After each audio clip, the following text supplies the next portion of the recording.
नमस्कार दोस्तों, आप सबका स्वागत करता हूं जवाहर नवोदय विद्यालय की कोचिंग क्लासेस नवोदय क्लासेस 2020 में। दोस्तों, आप सबको पता होगा कि नवोदय विद्यालय के फॉर्म की लास्ट डेट अब एक दो दिन में ख़त्म हो जाएगी। तो अब जो एग्ज़ाम डेट है उसकी दिनों में बहुत दिन कम बचे हैं। 9th क्लास की 13 फरवरी को होने वाली, मात्र 2 महीने नहीं है, सिर्फ 1 महीना जनवरी वाला, और फरवरी के 10 दिन बाकी है। और क्लास 6 है, उसका एग्ज़ाम अप्रैल में होने वाला है। तो इनके भी 4 महीने रहे हैं। तो अब आप मज़े मत करना, बस पढ़ाई करना, जितनी हो सके उतनी अब खुद तैयारी कर लेना। जितना कुछ होने वाला है वो इन 4 महीनों में ही होने वाला है। तो अपनी तैयारी पर ज़्यादा जोर दें। और आज हम जो हमारा चैप्टर चल रहा था, क्षेत्रफल और परिमाप, जिसका पहला भाग हमने देख लिया था, और दूसरा भाग हम आज इस वीडियो में नहीं देखेंगे, अगले वीडियो में देखेंगे। क्योंकि इस वीडियो में हम, जो एक हमारा स्टूडेंट था, उसने हमसे कुछ क्वेश्चन पूछे थे, उस क्वेश्चनों के जवाब हम इस वीडियो में देंगे। तो वो जवाब हम शुरू करते हैं। क्वेश्चन 4-5 क्वेश्चन है, वो वेरी इंपॉर्टेंट क्वेश्चन है, तो उनके हम जवाब देंगे। तो सबसे पहले देख लेते हैं हमारा पहला क्वेश्चन कौन सा है। तो पहला क्वेश्चन देख लेते हैं, फर्स्ट क्वेश्चन। ठीक है, तो फर्स्ट क्वेश्चन क्या है? 10 सेंटीमीटर भुजा वाले दो ठोस घनों को साथ साथ रखने पर प्राप्त घनाभ का आयतन क्या होगा? अब क्या कह रहा? दो 10 सेंटीमीटर भुजा 10 सेंटीमीटर भुजा वाले दो ठोस घनों दो ठोस घनों को साथ साथ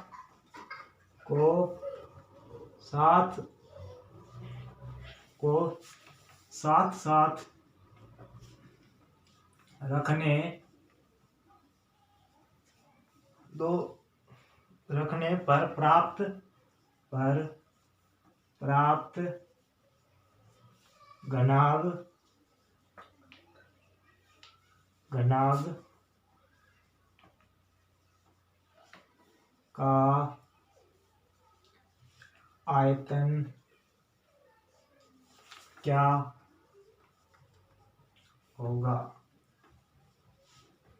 अब यहाँ पे देखो, दो घन है, दो घनों को एक साथ रखते हैं। जैसे कि एक घन ये है, एक घन कैसे बनाते हैं? ऐसे घन, ये घन है, ये दो घन है, ये दो घन, ये घन मतलब कि वर्ग जैसा होता है। वर्ग 2D में होता है, घन 3D में होता है। घन में क्या होती है कि सभी भुजाएं बराबर होती है। जैसे कि इसमें एक भुजा 10 सेंटीमीटर है, तो सभी भुजाएं कितने सेंटीमीटर की होगी? 10 सेंटीमीटर की। तो एक भुजा 10 सेंटीमीटर की हमने दी हुई है इस क्वेश्चन में। यहाँ पे दिया हुआ है एक 10 सेंटीमीटर भुजा वाले दो ठोस घनों को एक साथ रखने पर जो घनाभ बनता है उसका आयतन क्या होगा? अब दूसरा घन कैसे बनाएंगे? दूसरा घन भी ऐसे ही बनाएंगे। देख लो यहाँ पे, ये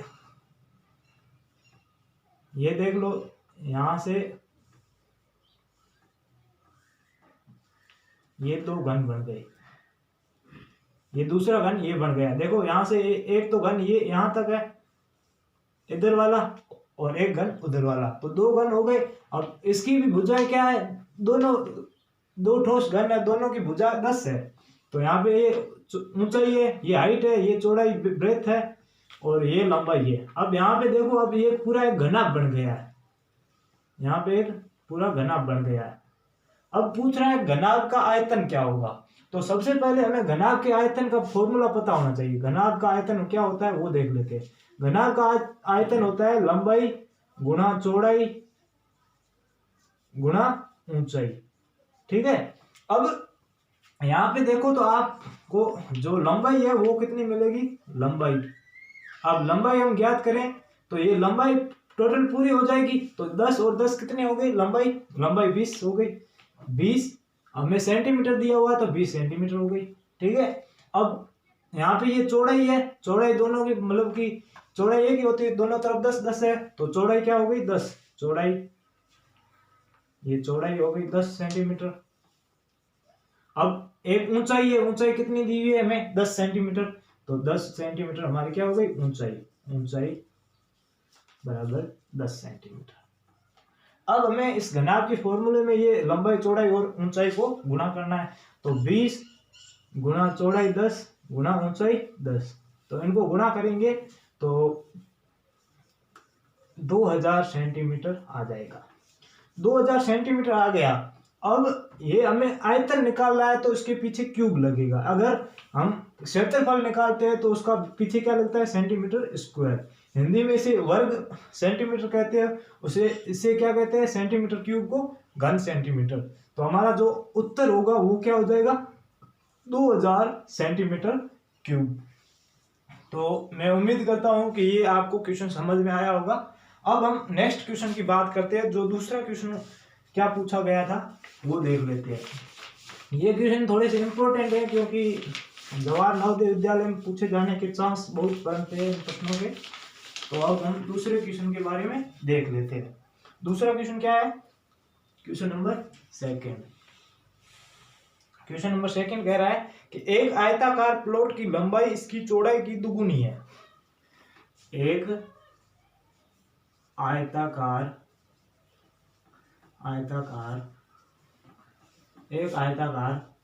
प्लॉट की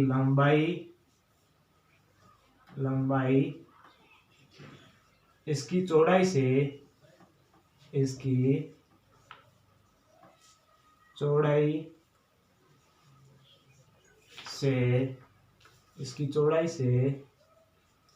दुगुनी है। अब आगे प्रश्न क्या कह रहा है कि 8 मीटर भुजा वाला एक वर्गाकार तरंताल इस प्लॉट की 1/8 भाग घेरता है का। अब आगे क्या कह रहा है 8 मीटर वर्गाकार 8 मीटर भुजा वाला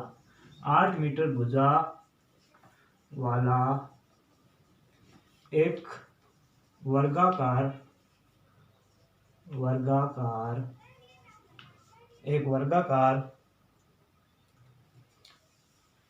तरंताल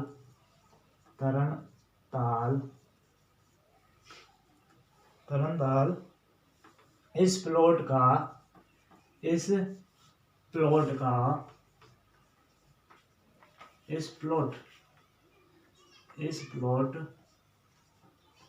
का 1/8 भाग घेरता है। 1/8 भाग घेरता है। प्लॉट की लंबाई क्या है?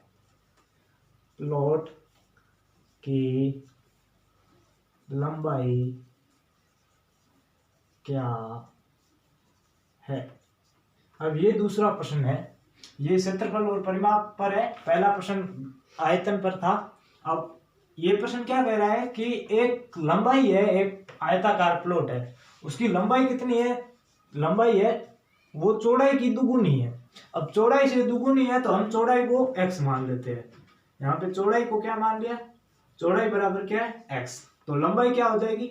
लंबाई चौड़ाई की दुगुनी है तो लंबाई क्या हो जाएगी 2 गुणा x, क्योंकि लंबाई है जो चौड़ाई से दुगुनी है तो 2x हो गई। अब आगे प्रश्न क्या कह रहा है कि इसकी चौड़ाई लंबाई से दुगुनी है। ठीक है, इतना कर लिया।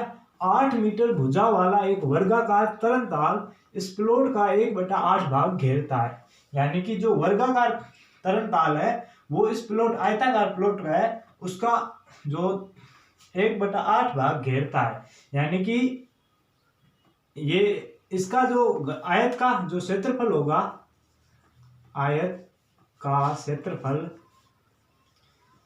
के क्षेत्रफल का 1/8 भाग कौन घेरता है? वर्गाकार तरंताल। तो वर्ग का क्षेत्रफल हो जाएगा, वर्ग का क्षेत्रफल। ठीक है, तो वर्गाकार तरंताल है वो आयताकार तरंताल का 1/8 भाग घेरता है। तो आयत का जितना क्षेत्रफल होगा उसका 1/8 भाग वो वर्ग के क्षेत्रफल के बराबर होगा। अब हमें आयत का क्षेत्रफल का फॉर्मूला पता होना चाहिए। तो आयत का फॉर्मूला मैंने जो कल वीडियो बनाया था क्षेत्रफल और परिमाप में, उसमें मैंने आयत और वर्ग के फॉर्मूले कैसे बने वो भी बता दिया था। तो आयत का क्षेत्रफल का फॉर्मूला क्या है, यहाँ पे लिख लेते हैं। आयत का क्षेत्रफल, आयत का क्षेत्रफल क्या है, लंबाई गुना चौड़ाई। ये तो आयत का है। अब वर्ग का क्या है, वर्ग का भी हमें चाहिए क्योंकि यहाँ पे वर्ग का है। तो वर्ग का क्या है, वर्ग का क्षेत्रफल बराबर भुजा स्क्वायर, ठीक है, या भुजा गुना भुजा। अब हमें आयत का क्षेत्रफल ज्ञात करना है। तो आयत के क्षेत्रफल का फॉर्मूला क्या है, लंबाई गुना चौड़ाई। तो हमारी लंबाई क्या है, 2x गुना चौड़ाई है x, तो 2x गुना x। अब इसका आगे एक गुना 1/8 है, 1/8 बराबर वर्ग का क्षेत्रफल क्या है, भुजा स्क्वायर। तो भुजा हमें कितनी दी हुई है, 8 मीटर भुजा यहाँ पे दी हुई है, 8 मीटर भुजा। तो 8 का स्क्वायर हो जाएगा, भुजा उसका स्क्वायर, ठीक है। अब यहाँ पे आप करो 2x को x से गुना करोगे तो 2x स्क्वायर आएगा, और गुना 1/8 है उसको यहाँ पे 1/8 लिख लो। फिर 8 का स्क्वायर कितना होता है, 8 गुना 8, 8 का स्क्वायर का मतलब 8 गुना 8, 8 को 8 से गुना करेंगे तो हमारा क्या आएगा, 64 आ जाएगा। अब हमें यहाँ पे देखो ये 8 भाग में है, या फिर ये पूरा गुणा में है तो इधर जाएगा तो भाग में हो जाएगा, या फिर यहाँ पे देख लो ये 8 किस में है, भाग में है तो इधर जाएगा तो गुणा में हो जाएगा। फिर 2x स्क्वायर को 1 से गुणा करोगे तो 2x स्क्वायर आएगा, बराबर ये 8 भाग में इधर जाएगा तो गुणा में, तो 64 गुना 8, ठीक है। अब यहाँ पे 64 गुना 8 है। अब यहाँ पे 2 गुणा में है, एक्स स्क्वायर के 2 क्या है, गुणा में है, तो यहाँ पे जाएगा तो 2 भाग में हो जाएगा। तो एक्स स्क्वायर बराबर 64 गुना 8/2, ठीक है। अब यहाँ पे हम काटेंगे तो 2 एकम 2 और 4 दूनी 8, 4 से कट जाएगा। अब एक्स स्क्वायर बराबर क्या हो जाएगा, 64 को 4 से गुणा करेंगे तो 4 चौके 16, हासिल 1, 6 चौके 24 और 1 25। अब एक्स स्क्वायर का मान क्या आ गया, 25 आ गया, 256 आ गया। हमें तो x का मान ज्ञात करना है, तो x का मान क्या हो जाएगा, √256। अब 256 अगर आपको स्क्वायर याद है तो 16 का स्क्वायर होता है वो 256 होता है।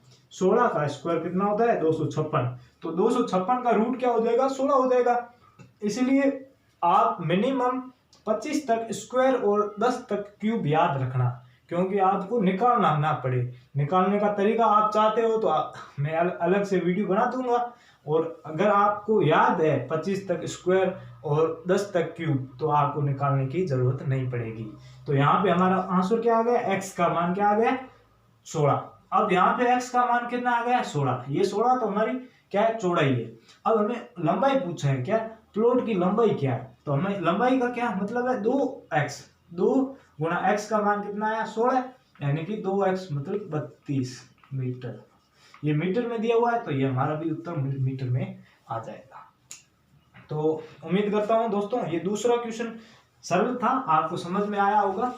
बस अगर आप ऐसे ही क्वेश्चन डेली चाहते हो तो आप हमारे व्हाट्सएप ग्रुप में जुड़ सकते हो। हमारा व्हाट्सएप ग्रुप में मैंने पहले ही बता रखा है कि हमारे डेली क्वेश्चन प्रतियोगिता चलती रहती है, जहाँ पे मैं सुबह 8 बजे क्वेश्चन भेज देता हूँ और बच्चे मुझे रिप्लाई दे देते हैं वापस, और शाम को 5 बजे मैं उन्हें सॉल्यूशन भेज देता हूँ। तो सॉल्यूशन वो चेक कर लेते हैं, अगर उनका सही है तो अच्छी बात है, अगर कोई मिस्टेक है तो वहाँ से आप सॉल्यूशन में जाकर देख सकते हो कि सर ने कैसे किया है, तो वहाँ से आप भी सॉल्यूशन प्राप्त कर सकते हो। और अगर फिर भी आपको कोई समझ में नहीं आ रहा है तो मैंने कह रखा है कि आप मुझे वापस बता सकते हो, मैं आसान तरीके से आपको समझा दूंगा। अब अगला क्वेश्चन देख लेते हैं, क्वेश्चन नंबर 3। क्वेश्चन नंबर 3 क्या कह रहा है वो देख लेते हैं। क्वेश्चन नंबर 3 क्या है, एक डिब्बे में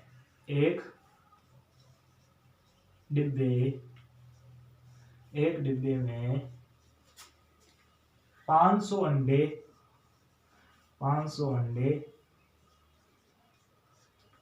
एक डिब्बे में 500 अंडे है, ठीक है, 500 अंडे है। अब आगे क्या कह रहा है, 3/25 भाग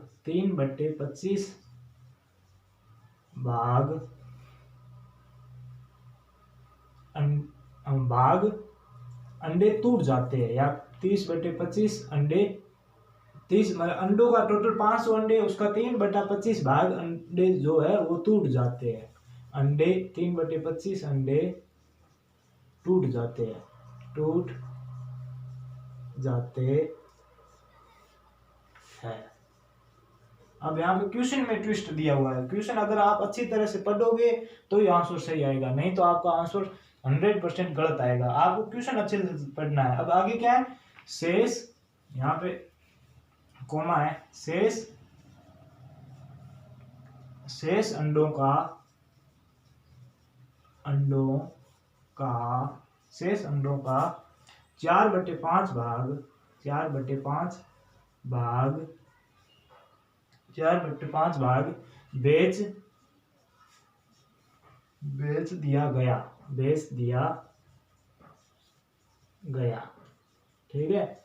अब आगे प्रश्न क्या कह रहा है, बेच दिया गया शेष अंडों की संख्या क्या है, शेष अंडों की संख्या क्या है। शेष अंडों की संख्या पूछी है, तो हमें पहले क्या मैंने कहा है कि प्रश्न पढ़ना अच्छे से।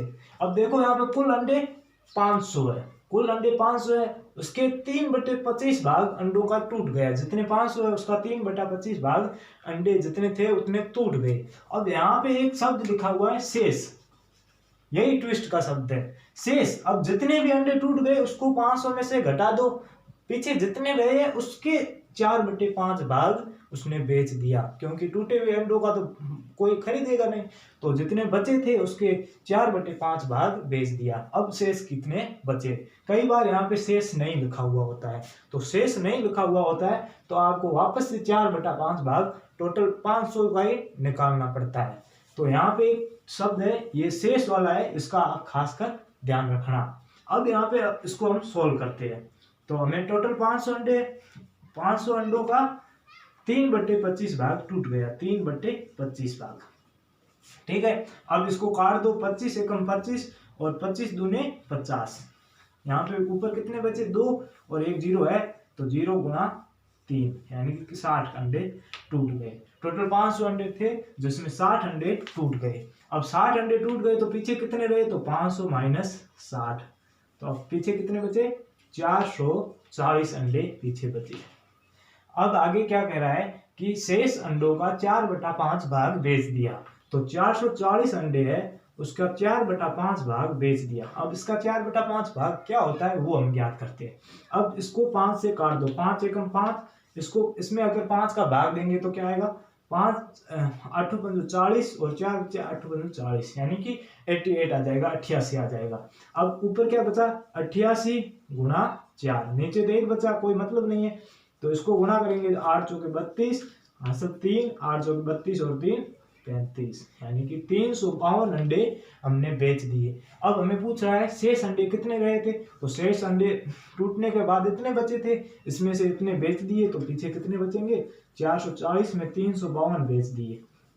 तो 0 में 2 नहीं जा रहा है तो एक उधार ले लिया, तो इसके पीछे इसके पास बच गए 3 और यहाँ पे 10 हो गए, 10 में 2 गए तो 8, फिर यहाँ 3 में 5 नहीं जा रहे तो फिर एक उधार ले लिया, यहाँ पे 13 हो गए, यहाँ पे 3 बच गया, तो 13 में 5 गए, फिर 8 बच गए, फिर 3 में 3 जाएगा तो 0, यानी कि पीछे कितने अंडे बचे, 88 अंडे। तो ये हमारे अंडे शेष कितने बच गए, 88। आपको सिर्फ इस शब्द का ध्यान रखना है, ये शब्द कई बार पूरे क्वेश्चन को गलत करवा लेता है। तो यहाँ पे अगर शेष लिखा हुआ है तो आपको इसमें से ये घटा देने हैं, टोटल 440 अंडे, फिर 440 अंडे के 4/5 भाग निकालना। यहाँ पे शेष नहीं लिखा हुआ है तो ये यहाँ पे आपको 4/5 भाग है वो 500 का ही निकालना होता है। अब ये 3 क्वेश्चन हो गए हमारे। अब अगले जो 2 क्वेश्चन रहे हैं वो देख लेते हैं। अगले 2 क्वेश्चन क्या है,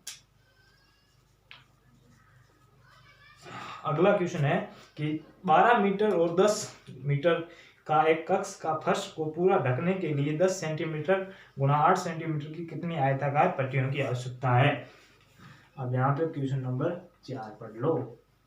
अब क्वेश्चन नंबर 4 क्या है, 12 मीटर गुणा 10 मीटर के एक कक्ष की फर्श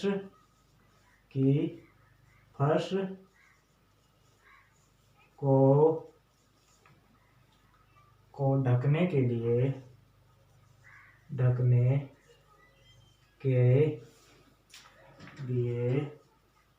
फर्श को ढकने के लिए 10 सेंटीमीटर 10 सेमी गुणा 8 सेमी की कितनी 8 सेमी की कुल कितनी पट्टियों की आवश्यकता होगी। पट्टियों की आवश्यकता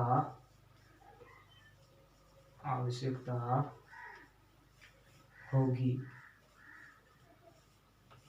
ठीक है। अब यहाँ पे आपको जो इम्पोर्टेंट चीज है वो क्या ध्यान रखनी है, यहाँ पे इकाइयां हैं वो प्रश्न में कई बार अलग अलग दे देता है। तो सबसे पहले हमें यही चेक करना है। यहाँ पे देखो 12 मीटर गुणा 10 मीटर, यानी कि जो फर्श है उसकी लंबाई और चौड़ाई कितनी दे दी, 12 मीटर और 10 मीटर दे दी। लेकिन जो पट्टियां लगानी है उनकी क्या सेंटीमीटर में दे दी। अब यहाँ पे सबसे बड़ी प्रश्न में जो प्रश्न को घुमा कर देते हैं ना, तो यहाँ पे सबसे घुमा दिया प्रश्न को। क्या करते हैं बच्चे, सबसे इसमें से ये पूरा निकाल लेते हैं, उसमें इसका भाग दे देते हैं, तो आंसर नहीं आता है, उनका गलत हो जाता है। तो सबसे पहले हमें आंसर क्या ज्ञात करना है कि इन दोनों की जो इकाइयां हैं वो अलग अलग हो, तो उसको हम एक में कन्वर्ट कर देंगे। अब सबसे पहले इस मीटर को सेंटीमीटर में कन्वर्ट करो या इन सेंटीमीटर को मीटर में कन्वर्ट करो। तो हमें मीटर वाले को हम सेंटीमीटर में कन्वर्ट कर देते हैं। तो 1 मीटर में कितने सेंटीमीटर होते हैं, 100 सेंटीमीटर होते हैं, 100 सेंटीमीटर। तो 120 में 12 में कितने हो जाएंगे, 120 गुणा 10 में कितने हो जाएंगे, 100। ठीक है, सॉरी यहाँ पे 100 सेंटीमीटर होते हैं, 12 में 1200 हो जाएंगे, 12 में 1200 और 10 में 1000 हो जाएंगे। अब अभी तक मैंने ये वैसे चैप्टर पूरा नहीं पढ़ाया है, जो अगला इसका भाग आएगा उनमें जो मैं इंपॉर्टेंट प्रश्न करवाऊंगा उसमें ये प्रश्न इस टाइप के प्रश्न में जरूर करवाऊंगा। अब यहाँ पे जो हमें टाइलों की संख्या हो गई या पट्टियों की संख्या हो गई, संख्या पूछे ना कितनी संख्या आएगी, तो संख्या का एक सीधा सीधा फॉर्मूला है संख्या हमें ज्ञात करनी है। तो बड़े का क्षेत्रफल या आयतन जो भी दिया हुआ, बड़े का क्षेत्रफल बटा छोटे का क्षेत्रफल, छोटे का क्षेत्रफल। ठीक है, क्षेत्रफल भी हो सकता है, आयतन भी हो सकता है, कुछ भी हो सकता है। बड़े वाले में छोटे वाले का भाग दे देना है, बड़े में छोटे का भाग दे देना है, बस इतना ही करना है। संख्या पूछे तो इतना ही करना है। अब यहाँ पे देखो ये आयताकार है, फर्स्ट है जो आयताकार दिया हुआ है, ये लंबाई दी हुई है या चौड़ाई दी हुई है। तो आयताकार में क्या फॉर्मूला होता है, लंबाई गुना चौड़ाई। तो इसका क्षेत्रफल क्या हो जाएगा, 1200 गुणा 1000। ये इसका हो गया। नीचे पट्टियां भी आयताकार है, तो पट्टियों की क्या है, 10 गुणा 8। तो अब हमने इकाइयां भी कन्वर्ट कर दी और इसको ये भी लिख दिया। अब यहाँ पे अगर काटे हम तो 1 0 से 1 0 कट जाएगा। फिर 8 की पहाड़ी में 120 आ रहे, 15 8 120 होता है। 15 का पहाड़ा 8 बार बोले तो ये 120 आ जाता है, यानी कि ये पूरा कट गया, 15 आ गया। नीचे वाले पूरे कट गए, तो यहाँ पे कितना आ गया, 15 गुणा 1000। अब इनको हम करेंगे गुणा, तो 15,000 पट्टियों की आवश्यकता पड़ेगी। टोटल कितने पट्टियों की आवश्यकता पड़ेगी, 15,000 पट्टियों की आवश्यकता पड़ेगी। तो अब हमारा जो चौथा प्रश्न था ये भी कंप्लीट हो गया है। अब जो हमारा लास्ट प्रश्न है वो देख लेते हैं कि लास्ट प्रश्न क्या कह रहा है, किस प्रकार का प्रश्न है जो इम्पोर्टेंट माना जाता है।